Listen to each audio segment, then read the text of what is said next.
kind of gone are the days that companies just, gave out 2,000 here, 2,000 there, and just tried to do this sort of umbrella corporate philanthropy. Companies are very mission aligned today. They want to make sure that what they're supporting, the nonprofits they're supporting, aligns with their mission, aligns with perhaps their image, their product, and what the employees are comfortable aligning with. Welcome to the Nonprofit Nook, the podcast for nonprofit leaders, board members, and community changemakers who want to build stronger, smarter organizations. I'm your host, Wendy Kidd, a longtime business owner and nonprofit leader, and I'm here to bring you real talk, real tools, and real stories to help you thrive in the nonprofit world. I'll be talking with local nonprofit leaders, community changemakers, and experts in everything from board development to fundraising and digital tools, sharing real stories and simple strategies you can actually use. Because running a nonprofit is hard, but you don't have to do it alone. Let's get started. Hey everyone, welcome back to the Nonprofit Nook. Today's guest is E. Jeff Serrano, founder and president of 360-Degree Corporate Engagement Consulting. With more than 40 years of experience in both the nonprofit and corporate sectors, Jeff has dedicated his career to helping organizations build meaningful, sustainable partnerships with businesses.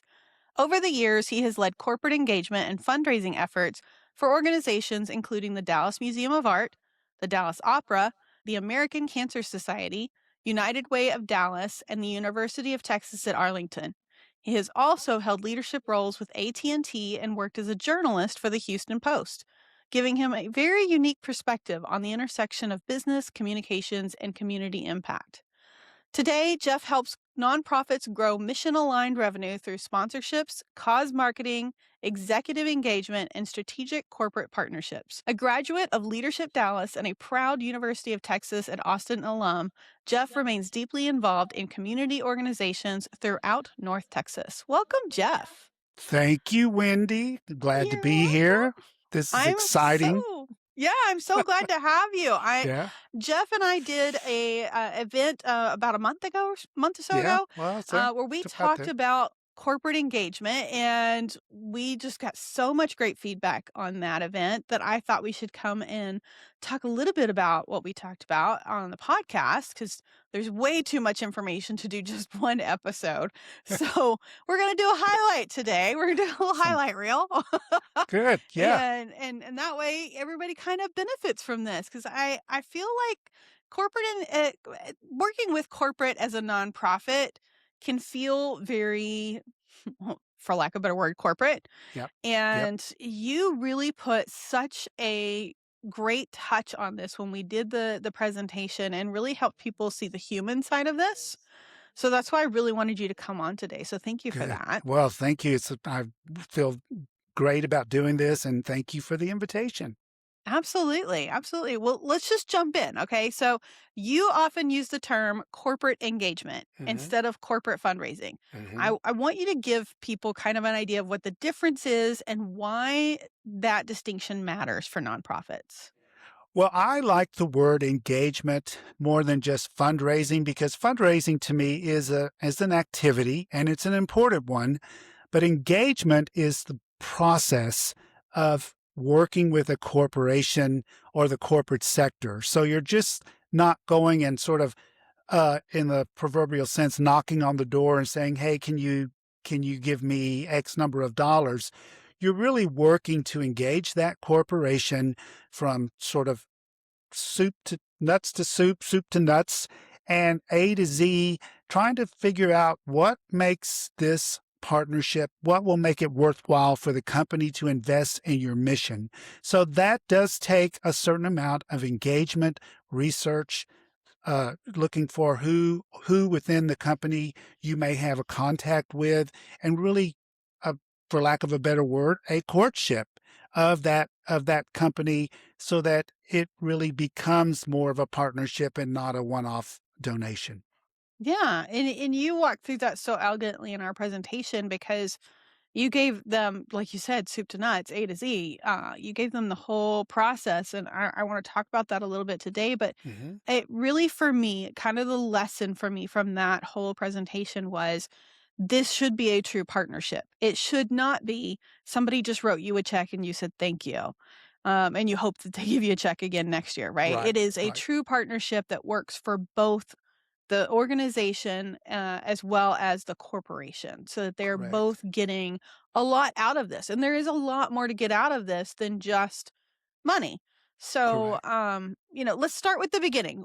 So many incredible missions with our different nonprofits, but they still struggle to attract corporate support. So, what are the key things nonprofits should kind of have in place before approaching a company for a partnership? Or even considering a partnership, even if somebody walked up and said, "Hey, I want to give you a check." What are some of the things that they should have in place before they just jump into this? Well, I understand, having been in nonprofit for 35 years, I understand staff and funds are limited.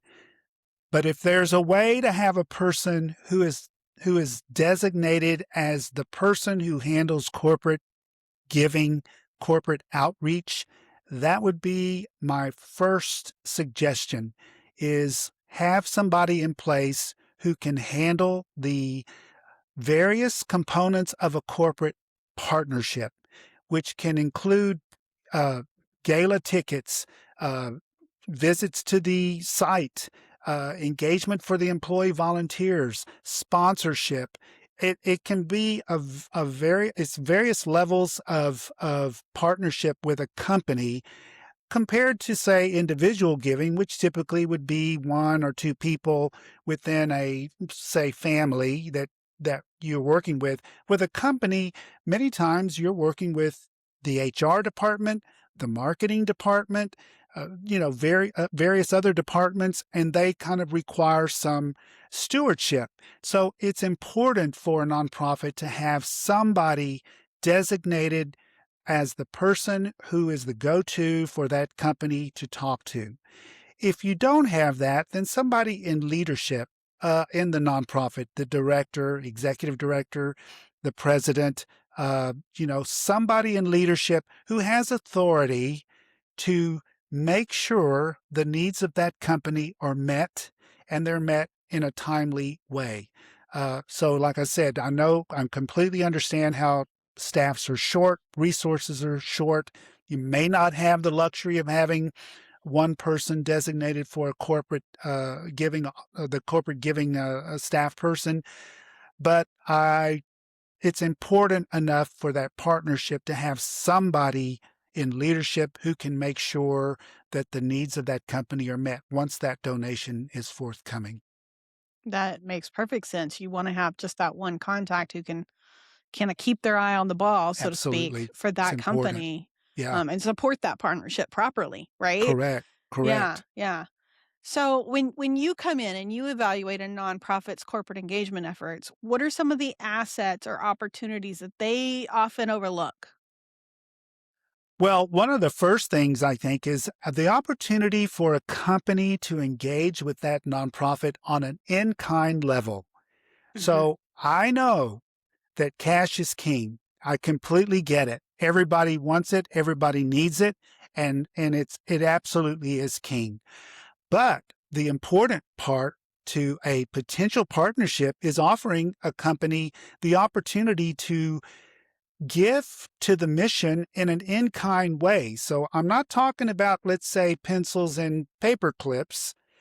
I'm talking about deep engagement, let's say professional services. So again, going back to a nonprofit that may be short on staff or, let's say, skill set, if they need some marketing help or public relations help or accounting help, there are many, many corporations who are set up to provide volunteer services in those professional areas. And it'll save you time. You're building a corporate partnership by way of the in-kind door and saving yourself some money at the same time. So I think it's a win-win for the company and for the nonprofit.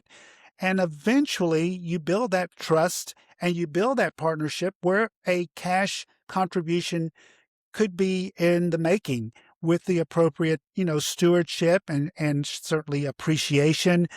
should be provided, but many companies are ready to give in an in-kind way, and it's stressed to nonprofits to be open to that. Don't say, "Oh, we only need the cash. We only need money." Yes, completely understood. But if a company is ready to give to you something uh, of significance that will alleviate your budget, I would completely be open to that offer. Yeah.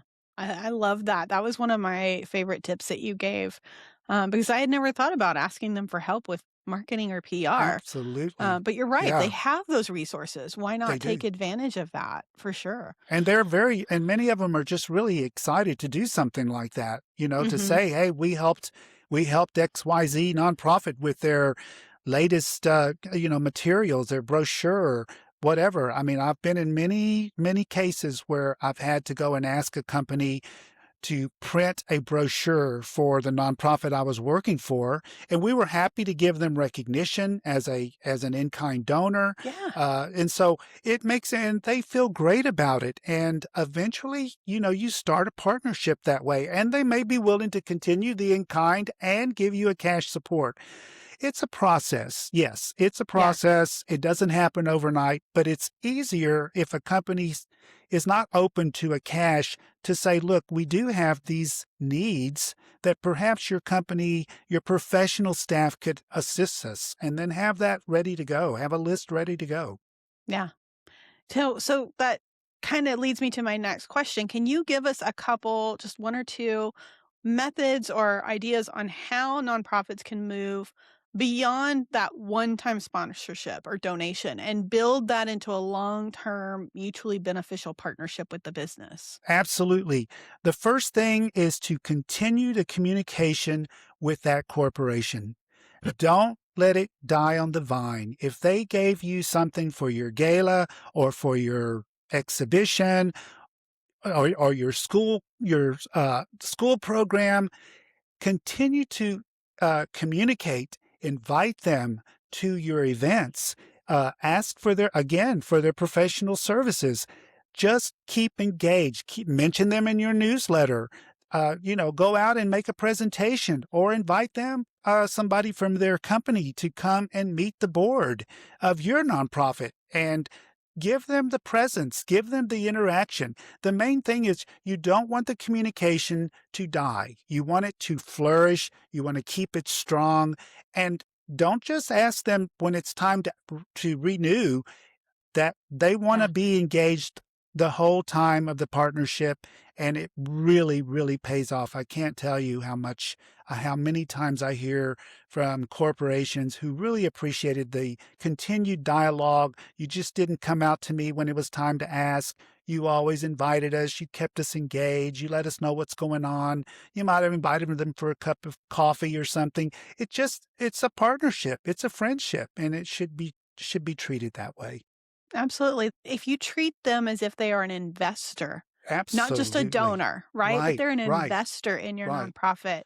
preserving that relationship is so important, and communication is always key in And the anything. and the other thing I would say is let them know the progress of your mission.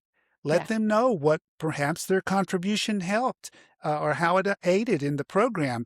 Keep them updated. They want to just know how things are going.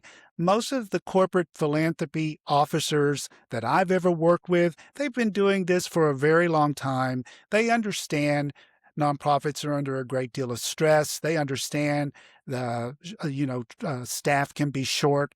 They understand that, but there still is a professional obligation from the nonprofit side, I believe, that will keep that partnership fresh and ready to go, when it's time to when it's really time to go back and ask for more money. So you want to just keep that going all year long. Yeah. Yeah. Now, I know you've been doing this for forever. So, corporate giving and community engagement have Yeah, changed a little bit yeah, since you probably started this. What yes. are some of the trends that you're seeing right now that nonprofit leaders need to understand, or things that they think that the way things used to be, but they've changed and they need to update their Right. knowledge. Well, back when I started, back in like the wagon train days, if you had a corporate representative on the board and you went to that person, typically that uh, request or ask was going to happen. It was a one person typically could make that request, and it happened. Yeah. I gradually saw over the last 3 decades where it became more of a committee decision by a company, where even if you had the CEO or say CFO or somebody from the C suite on the board, I heard many times say, well, Jeff, that's really not my decision anymore. That's really a committee decision. I can certainly weigh in on that. And they will take that all into consideration. But really, I don't want to get in the middle of the committee's decision. They will certainly take my board seat in concern, but really, I like to leave that to the committee. So Yeah. what I could see was they appreciated the board position. I've it I never saw a situation where the committee did not honor the request of the board member. But the Hmm. board member was very, very keen on making sure that they didn't overstep the employees of his or her company, that those employees were assigned to determine philanthropy output, outreach, and Hmm. and they really respected that, and they let us know that. And so that started happening in the maybe late 90s, where I began to see that change, where it became more of a committee decision, and then, from sort of a one person decision. And that's not to say that doesn't still happen, but I would say more than not, it's more the way things are now by committee. The other thing I've seen is companies really, really pay attention to when a nonprofit does not follow their process. So when a Yeah. nonprofit sort of reaches out to somebody to circumvent the process that the company has set up, whether it's going through the on-site or the website, or doing certain protocols that they've established that they want done, and but the nonprofit, kind of circumvented that, got in the back door. uh, you know, Typically, if it's a person of some sort of name in the community, the companies, I've seen in my history of working in this, they will honor that, but they don't look at it fondly when a nonprofit circumvents the philanthropy department. Because, as it's been explained to me in my consultancy, is that they have a process, they have a budget that they've been approved for, and that's what they have to kind of stay within. So when a surprise ask comes through the sideways and they go, okay, well, it's somebody we need to probably honor, it does throw off things. So um, I would recommend that nonprofits really research what the process is for that company and really follow the guidelines. And if you're unsure what those are, it doesn't hurt to shoot an email and ask them, hey, I'm a little confused with what you have on your website. I think they will appreciate that rather than you just kind of going off and doing your own thing. And I think they'll remember that you took time to do that. Sure. For sure. You always want to respect other people's processes. Totally. You never want Yeah. to step the wrong direction there. So No. I'm a systems girl, so I'm always going to say respect the system. Yeah. Yeah. For sure. For sure. Right. It just shows mutual respect, that you respect their process and you want to make sure you're following the guidelines. Yeah. Yeah. If there's somebody listening today and they want to strengthen their corporate engagement efforts, what's one action that you recommend they go ahead and take? Like, just give yourself a deadline, say, "Hey, in the next 30 days, I'm going to do this." What could they do to start seeing some results? I would recommend that they do a what has worked and what hasn't worked Yeah. test, Yeah. assessment. What has worked and what hasn't worked, and then why has that worked and why hasn't that worked? And let's figure out how to fix the things that didn't work and do more of the things that did work. And Yeah. that can be with just one corporate partner. I mean, because it can be one corporate partner and it didn't work. Now, there's a two-way street. Sometimes the company, I've had situations too where the company didn't live up to all of their obligations or communication became difficult. So it's not just the nonprofit, by no Yeah. means. That's why I say keep communication flowing. Always keep it going. That way, if there's changes on the corporate side, there's somebody left on staff, somebody got laid off, there's a new CEO. It's really, really important to stay engaged. So, if you have a corporate partner, you have two, maybe you have 10, I would say look at those and see what worked for them. And it wouldn't hurt as well to maybe pull in three or four of those corporate partners and ask them, what did you like that we did? And what didn't you like, or what didn't work for you as we worked with you as a corporate partner? I've done that before. I've done that before, and uh, it was quite unfiltered feedback that we got. That's a good thing, right? But it's a good thing, that's why we called them in, and Yeah. there were things that we thought, "Oh, well, we thought you'd like that," but no, they didn't really like that, or they didn't need it, or Mhm. they had no use for it. And so it really caused us to do some real deep introspection and figure out how we could make our corporate program more resonant to what the corporate sector wanted, and not what we wanted to give them, but what they really felt would be beneficial to the company and their employees. And we redid the whole program based on that feedback. And I think that organization is still using that new program that we did almost 14, 15 years ago. So, Wow. but that insight was important. Yes, it was somewhat difficult to hear, but it was important and really guided us in the right way. So, if you really don't know what's working for your program, it wouldn't hurt for you to call in a couple of corporate people that Mhm. you've worked with and say, hey, we're trying to do some things here. We're trying to engage more corporations. Help us out. Tell us what worked for you, what didn't work for you that we were doing.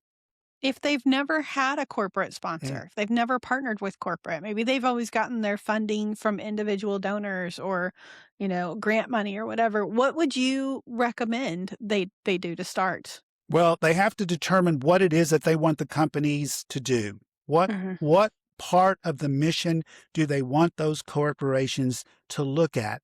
And then once they determine that, they've got to figure out which corporations align with that mission.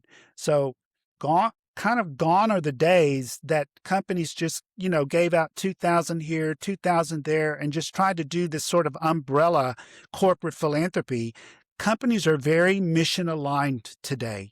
They want to Mhm. make sure that what they're supporting, the nonprofits they're supporting, aligns with their mission, aligns with perhaps their image, their product, and what the employees are comfortable aligning with. So you've got to figure out what is it with your mission that you want corporate support or what you want corporations to support, and then determine which of those companies align with that mission. So it's going to take some research.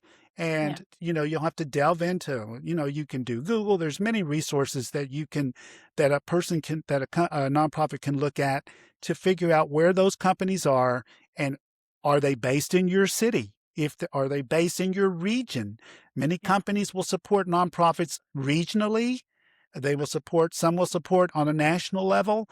It's easier if they're in your area because then you're local and they like that because their employees live there, work there, and all of that. But you have to assess what you want them to do because you don't want to go, well, we're not sure, but we know we could use your support. Well, you've got to be really specific. Yeah. Yeah. Yeah. Okay, so I know you've mentioned that you've been doing this for 35, 40 years. What keeps you excited? What excites you nowadays about helping nonprofits create these meaningful partnerships? I still love being able to ask for money. I love it. And I just do. I mean, a nonprofit is not easy, and and arguably, I would say corporate fundraising is probably one of the more difficult components of fundraising because you're working with the bureaucracy and the person you're meeting with is typically not the person that's going to decide whether you're going to get the Yeah. dollars from the company. It's going to be a committee. It may be board members on their side. It may be various things that decide, whether your nonprofit's going to warrant that donation. But I love being able to ask for money, and I love being able to align the mission with that company. It's Yeah. magic. It's when they say yes, it's like magic. I love it. It just keeps me. So after doing this for 3 decades, I have a lot of, let's say, war stories, do's and don'ts, Mm-hmm. landmines to move from. And I want to share those. I love being able to share that with other nonprofits and teach them and help counsel them on the best way to engage a corporation, because there is a process. And many times, as I've said, nonprofits are under pressure. They have financial demands, and they may be short staffed. And so they need the money now. But what I counsel nonprofits to remember is that corporations have a time when they typically accept your request or nonprofit request. And many times it's rare where they're going to step out of that cycle and make the request. It may be it may be an urgent thing, like, I mean, many of us, we have seen where, hurricanes or tornadoes or something like that. And it really, there's a real emergency need, and the companies will step out of their giving cycle and make a contribution. But most of them like to stay to their giving cycle, whether it's the end of the year or beginning of the fiscal year. You've got to be aware of that giving cycle and not think that they're going to be able to make that contribution within 30 days. I've never Sure. seen it happen. I think if you're going to ask a company for donation, you've got to do it, I would say, if possible, 9 months before you need it. Better if you can do it 12 months. 6 months is cutting it close, but I've seen that happen. But those are the processes that I love to talk about and make sure that nonprofits understand that, because I've worked on the corporate side before I started my life in nonprofit and then going into nonprofit. And so I've been on both sides of the table, and I understand the pressures of the corporate world and the bureaucracy that those people have to deal with, and the timelines and all of the upper management that they have to report to. So Yeah. I would just say, but basically that's kind of why I continue to do what I do, because it is a process. It is complex, and Yeah. I've been able to walk that for a long time, and I'm just hoping to guide others to do that. So tell us a little bit about this 360-degree corporate engagement consulting, and tell us a little bit about the organizations you like to work with. Who's your jam that you like to Well, get in there and fix? yeah, absolutely. I started my consultancy almost 5 years ago, so it's almost going on 5 years. And we work with not pretty much all size of nonprofits. I've worked with large, in my own professional life, with large nonprofits, as you said, the Cancer Society, the Heart Association, United Way, and I've worked with smaller nonprofits. So I understand sort of the major ones are pretty well staffed, and they're very well versed in their corporate engagement. The Sure. medium size and smaller size, those are typically my sweet spot, because they do have a lot of turnover and may not particularly have the specific skill set required for corporate requests. So those are the ones that I like to really work with. It's really where they're open and they're ready to learn, and they have a lot of questions, and I can help fill in those with answers through my real lived experience of pounding the cement out there for as long as I did, knocking on corporate doors. So those are the things I like to work with, and that's what my consultancy really, uh, really provides. Is I can assess a nonprofit's corporate program, or if they don't have one, I can help them establish one. If they have a corporate program, maybe needs improvement, I can assess where that improvement is. I can also assess staff and how that is working and how that's interrelating to, say, a corporate program within that nonprofit, as well as board and staff leadership. So all of those pieces are so key to having a successful corporate partnership. It's to me, it's really unlike any of the other corporate uh, giving components. Non Corporations, as they are so great to have, and their contributions are so important and instrumental to moving a mission forward. But they do require, many of them, a lot of hands-on stewardship, and Yeah. sometimes it's from every level within that nonprofit. And so Yeah. we can assess all of that, and also I can do presentations like the one I did for you, Wendy, and come out and sort of talk about all this a little bit more in depth during that presentation. Yeah. Is there anything else that you want to, share with them, or anything we forgot to talk about that you feel like we need to add in before we wrap up? I feel like we've covered a lot of territory, but It's a lot. is there an Yeah. additional takeaway you want to make sure we say before we get out of here? I would say for anybody in corporate engagement for their nonprofit, the word I have is patience. Mm, Patience. Have patience. And that's why I say it really helps to have a plan, a strategy. If you're looking to build corporate relationships, determine what it is you want them to support and then go and research that and research their timelines. So yeah. you're not going and asking and thinking that you're going to get a contribution you send them an email and 30 days later you're going to have it. Because I've never seen that happen. Not saying it can't, but I've never seen that happen. But I would say pack patience, because it is a process with corporate fundraising. It's just a process because you're dealing with bureaucracies, and bureaucracies move very slowly. They have a process. And so you have to kind of respect that. But the way to handle that is to be prepared for the process and Yeah. understand that that XYZ corporation, their giving cycle is in the fall every year.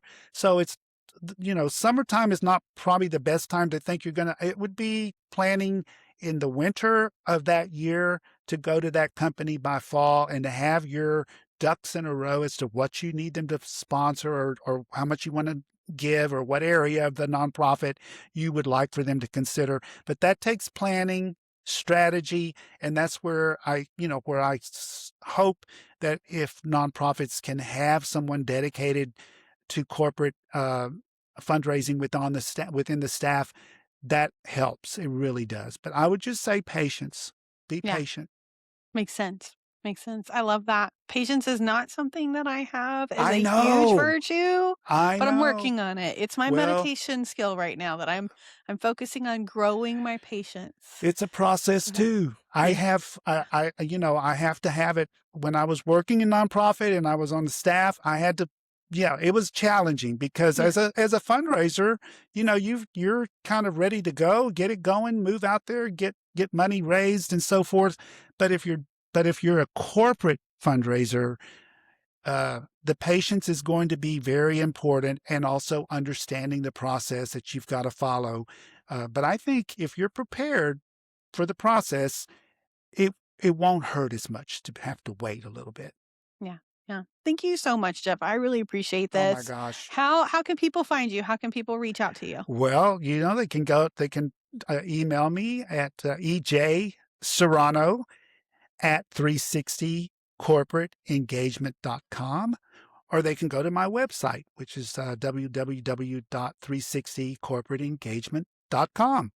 Awesome. Yeah. Great. So I look forward to hearing from everybody. Wendy, thank you so much. I really love this. I couldn't wait to do this, and thank you again for inviting me. And I hope I was able to share some good information with everybody. I think this was great. And if any of my listeners have more questions for Jeff, please Yeah. feel free email either one of us. sign up in our Facebook community. You can ask questions there as well. And maybe we'll have Jeff come back and answer some of those frequently asked questions. Absolutely. Love Thanks to. so much, Jeff. Thank All right, you. guys. See Bye. y'all at the next episode. Thanks for listening to the Nonprofit Nook. We're building better nonprofits together. If you found today's episode helpful, please subscribe, leave a review, and share it with other nonprofit leaders who need support. Follow the Nonprofit Nook on social media and sign up for our email list for extra tips and updates. You can also visit thenonprofitnook.com to see the show notes and leave a comment telling me what topics you want next. Your feedback shapes the show. See you next time.